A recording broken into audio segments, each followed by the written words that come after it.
Nostalgic Wrestling, hosted by yours truly, the Pro Wrestling Junkie. Nostalgic Wrestling is sponsored by the Pro Wrestling subscription box service, That Wrestling Club. Visit thatwrestlingclub.com and remember to use the promo code POPCULTUREJUNKIE and you save 10% on your first box. On this episode of Nostalgic Wrestling, we will be discussing and reviewing the first ever WWF In Your House pay-per-view. During the 1980s, the WWF's popularity exploded with the rise of Hulkamania and many other larger-than-life superstars. But by the early 90s, that explosion had begun to fizzle out, with many of the superstars that had made the WWF so popular now either retired, passed on, or wrestling for other companies. By 1995, the ratings and pay-per-view numbers were in a downward spiral. The direction they were taking the company in did not help matters either. In the 80s, everything from the movies to music was loud, big, and full of color, which the WWF implemented into their own brand. Unfortunately, by the mid-90s, the modern fans were quickly losing interest and wanted something different. Now, currently, the WWF had their big 5 pay-per-views a year, but felt they could improve their pay-per-view numbers. No, not by improving the storylines or the quality of matches, that's just silly. No, instead, let's add a whole new pay-per-view to feature in the remaining months of the year. But at least they were half the price. Yeah, that's right. The cost of a 3-hour WWF pay-per-view was between $29.99 and $34.99. In Your House was advertised as a 2-hour pay-per-view for only $14.95. But wait, there's more.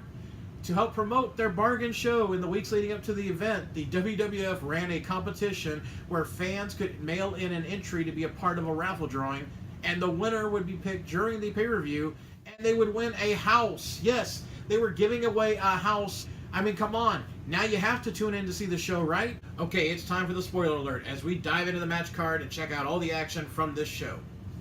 WWF In Your House took place on May 14th, 1995 in Syracuse, New York. We have Vince McMahon and Doc Hendricks introducing the show, and then they quickly move us on to the opening bout. Match number 1, we have Bret the Hitman Hart versus the undefeated Hakushi with manager Shinja. Before the match, Todd Pettengill interviewed the Hitman, who dedicated this match to his mother. Why? Because this event was held on Mother's Day. This was a great opening match. Bret Hart demonstrates his technical wrestling skills against the athletic abilities of Hakushi. We get several reversals between both stars. Shinja causes the ref to be distracted so that the already in control Hakushi is able to apply a chokehold on Hart, who in turn distracts the ref himself to allow Shinja to assault Hart as well. Hakushi, thinking he has Hart primed for the taking, attempts a springboard splash from the apron, but Hart rolls out of the way just in time. Hart now goes for his standard series of moves: Russian leg sweep, running bulldog, sidewalk slam, second rope elbow drop, before attempting the sharpshooter. Shinja gets on the apron to attempt another distraction, yet Hitman is still able to hit an inside atomic drop to Hakushi. In the end, after more reversals and counters, Hart is able to reverse an attempted belly-to-belly suplex into a victory roll to secure the win. As Hart hops out of the ring, it looks as if he may have twisted his ankle and does appear to be limping on the way back to the back area, which will come into play later. Next, we go backstage at the WWF 1-900 table, where Todd Pettengill was interviewing Jerry the King Lawler. Now, this was when fans could call in to speak directly to random wrestlers to ask questions during the pay-per-views for a per-minute charge. Now, in the 90s, before Twitter, this was the only method available for fans to interact with superstars. Numerous celebrities jumped on board with this concept, so naturally the WWF had their own hotline. Before heading back to the ring, we get details about the armored truck that's delivering the entries for the house giveaway, which will be announced later on in the show. Match number 2, we've got Razor Ramon versus the Intercontinental Champion Jeff Jarrett and the Roadie in a 2-on-1 handicap match. Razor and Jarrett have been feuding over the Intercontinental title since the Rumble earlier in the year, and due to the continued interference by the Roadie, Razor accepted this match so he could finally get his revenge on both opponents. Match begins as a 2-on-1 battle, but the ref quickly makes the call to have Jarrett and Roadie actually make tags, so this way things are kept at 1-on-1. Overcoming the odds, Razor executes the Razor's Edge on Jeff Jarrett and wins the match. Ramon attempts to deliver an edge to the Roadie, however Jarrett attacks from behind, and he and the Roadie continue to attack Razor. Aldo Montoya attempts to make the save but is unsuccessful. Then out of nowhere, an unknown person runs in to attack Roadie and Jeff Jarrett. Several WWF officials and police escort this mystery man from the ring. Vince McMahon on commentary says, "Whoever this man is, he has no business in the ring," making it seem like this was a regular fan that came in from the crowd. We go backstage to see Jerry Lawler arguing with the WWF president Jack Tunney, saying he wants a match now before Hart has time to recover from his opening bout with Hakushi. Next, we have a WWF merchandise sponsor standing among the live audience to promote a new Bret the Hitman Hart t-shirt. Now that's actually a marketing technique I'd like to see them bring back to the modern day. Match number 3, King of the Ring qualifying match. Atom Bomb versus Mabel. For a match that could have been very boring and slow moving, it actually delivered in showing us some really high flying athletic offense by both big men. Now personally, I always thought Atom Bomb had a lot of potential to have a really great singles run. He definitely could have had some good matches with Shawn Michaels, Bret Hart, Razor Ramon. The match itself goes for about 2 minutes and ends with Mabel catching Bomb as he attempts a flying crossbody block and delivers a power slam for the 3 count.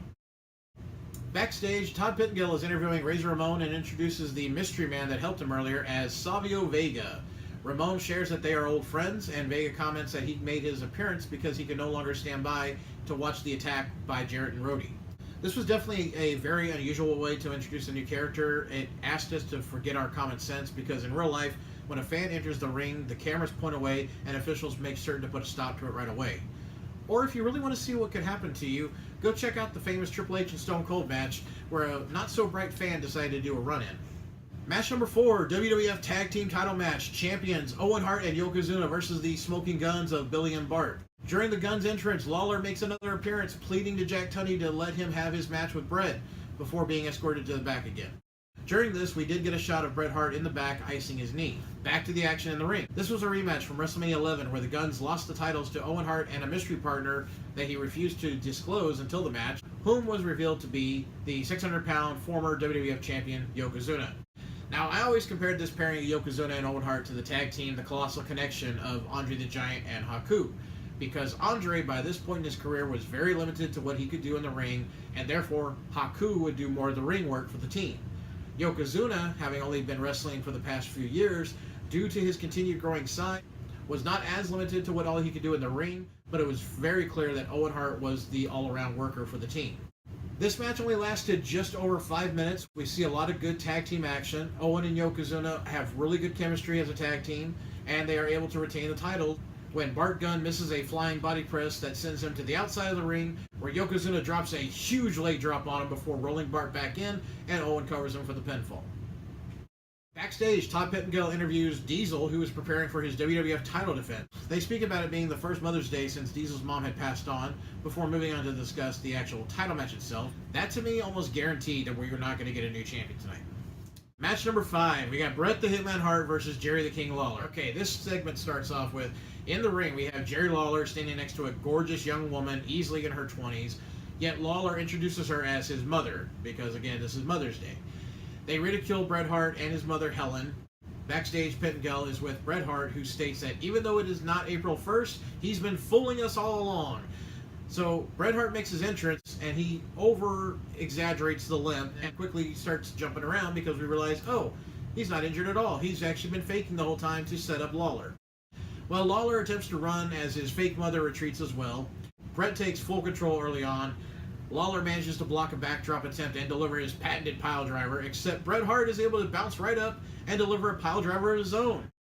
As Hart continues to strike Lawler instead of simply pinning him, Shinja appears at ringside to cause a distraction. While the ref is focused on Shinja, Bret Irish whips Lawler into the ropes, which causes the ref to flip over and become caught in them. Now with the ref hanging upside down, foot caught in the rope, Hakushi makes an appearance. As Lawler is holding Bret Hart's legs, Hakushi connects with a flying headbutt. Hakushi delivers a second one. The referee enters the ring and obviously mistimed it as he tries to pretend like he didn't witness any interference and goes along to count the pinfall by Lawler on Bret. With so little time to work with, this match did what it could to keep this feud going, but that's about it. Right, before the main event, we have Todd and Stephanie standing at the In Your House stage to announce the winner of the house giveaway. Stephanie runs around in the giant bin that's holding all the entries that were sent in by fans. She pulls one out of the pile to hand to Todd, who immediately calls the number on it. Turns out they actually dialed the wrong number the first time, and they had to redial, by the way. Someone answers the phone, and Todd and Stephanie inform them that they are the winners of the house, and you can hear excited screaming coming from the background.